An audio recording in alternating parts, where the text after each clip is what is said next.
안녕하세요, 미스토리입니다. 어윈 채머런스키의 네 번째 강의네요. 이번 시간에는 헌법이 보장하는 자기 결정권에 대해 이야기했는데요. 오늘은 좀 빠르게 가보겠습니다. 어윈 채머런스키의 위대한 수업, 자기 결정권. 지금부터 시작합니다.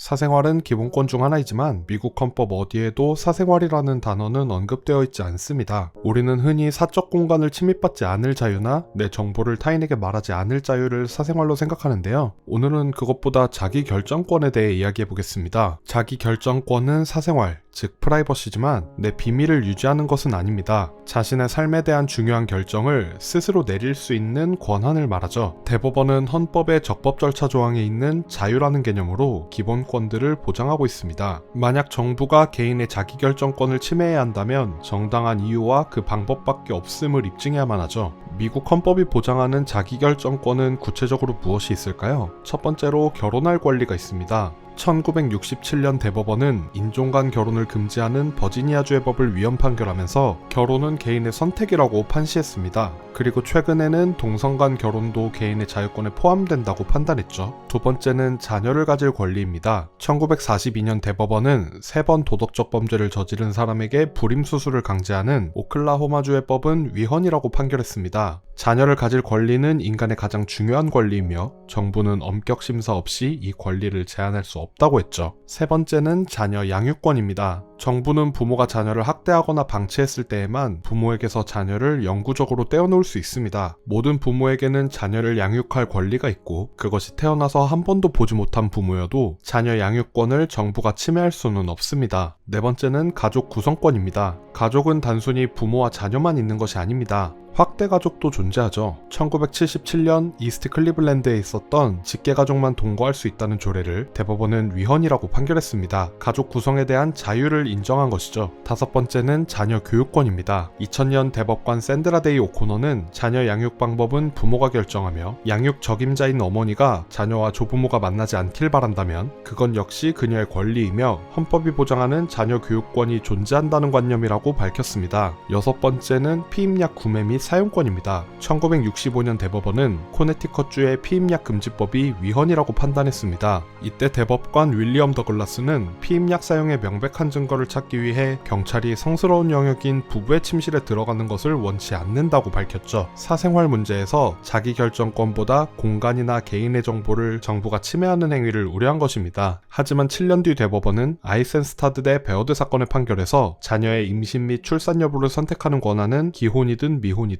누구에게나 헌법상 보장을 받을 수 있는 기본권이라고 판결했습니다. 이번엔 자기 결정권에 초점을 맞춘 것이죠. 일곱 번째, 낙태권입니다. 지금까지 가장 논란이 되는 권리이기도 하죠. 1973년 연방대법원은 태아가 자궁 밖에서 살 수 있는 최소한의 생명력이 생기는 시기인 24주 전에 낙태를 금지하는 법들은 위헌이라고 판단했습니다. 24주 전 낙태는 임신 당사자와 의사에게 맡겨야 한다고 말했죠. 여덟 번째는 합의된 성인 동성 간 성관계를 할 수 있는 권리입니다. 2003년 대법원은 동성 간 성관계를 범죄로 규정한 텍사스주의 법을 위헌이라고 판결했습니다. 대법원은 사생활의 권리가 어떤 중요한 것을 의미한다면 바로 합의된 성인이 개인 침실에서 할 수 있는 그 행위를 말하는 것이라고 밝혔죠. 마지막 아홉 번째는 의사 능력이 있는 성인의 의료치료 거부권입니다. 여기에는 응급치료와 연명치료 모두 포함되죠. 하지만 아이들이 관련될 때는 달라집니다. 부모는 자녀의 의료적 치료를 거부할 수 없습니다. 종교적 이유가 있다고 하더라도 아이가 성인이 될 때까지는 치료를 거부할 수 없죠. 의료적 치료를 거부할 권리는 감염병에는 적용되지 않습니다. 1905년 대법원은 천연두 확산을 막기 위해 정부의 백신 접종 요구는 합헌이라고 인정했습니다. 현재 미국에 있는 많은 공립대학들이 학생들의 백신 접종을 의무화하고 있지만 여기엔 반대하는 소송도 많이 걸려있다고 합니다. 하지만 대법원 판결까지 간다면 1905년 사건을 기초로 해서 전염병의 경우에는 의료적 치료를 거부할 권리가 없다고 대법원은 말하겠죠. 개인이 의료적 치료를 거부할 권리는 그것이 혼자만의 문제일 경우에만 유효합니다. 이렇게 헌법이 보장하는 여러 자기결정권들에 대해 알아봤는데요. 자기결정권은 미국 헌법에는 언급되어 있지 않지만 대법원의 보호를 받고 있죠. 그리고 자기결정권은 우리가 갖고 있는 가장 소중한 자유이기도 합니다. 어윈 채머런스키는 헌법이 가장 은밀하고 중요한 면에서 우리 실생활 실생활에 얼마나 큰 영향을 미치는지 보여준다고 말하며 강의를 마무리합니다. 우리는 어떤 권리를 보호받고 있나요? 우리 사회는 내 삶의 가장 중요한 결정을 스스로 내릴 수 있게 도와주는 사회인가요? 그렇다고 생각하시는 분도 계실 거고 아니라고 생각하시는 분들도 있겠죠. 어떻게 보면 법이 내 인생을 결정한다는 생각도 들고요. 꾸준히 관심을 가져야겠죠.